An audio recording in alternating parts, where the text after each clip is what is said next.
కొడుకులు 5 రకాలు. 1. నిజపుత్రుడు. తల్లిదండ్రుల పట్ల బాధ్యతగా మెలిగేవాడు.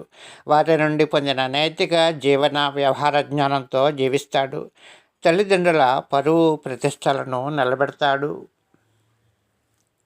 2. సేవకపుత్రుడు. తల్లిదండ్రులను వారిని కడదాకా పోషిస్తాడు, సేవ చేస్తాడు. కొడుకుగా తన బాధ్యతను ధర్మంగా ఆచరిస్తాడు. 3. కర్మపుత్రుడు. తల్లిదండ్రులతో అంటీముట్టనట్లుగా ఉంటాడు, వారికి దూరంగా ఉండడానికి ఇష్టపడతాడు. తల్లిదండ్రుల బాధ్యత కన్నా తన సౌఖ్యమే ముఖ్యం అనుకుంటాడు. 4. ఉపకారపుత్రుడు. కర్మ సిద్ధాంతాన్ని నమ్మినవాడు, పూర్వజన్మలో వారి నుండి తాను పొందిన దానిని తిరిగి ఇవ్వడానికి పుట్టినవాడు. 5. శత్రుపుత్రుడు. తల్లిదండ్రులను బాధపడతాడు, వారికి దుఃఖాన్ని కలిగిస్తాడు, స్వార్థంతో సంకుచిత స్వభావంతో ఉంటాడు. తల్లిదండ్రులను వారి వృద్ధాప్యంలో కూడా పోషించే బాధ్యతను పట్టించుకోడు.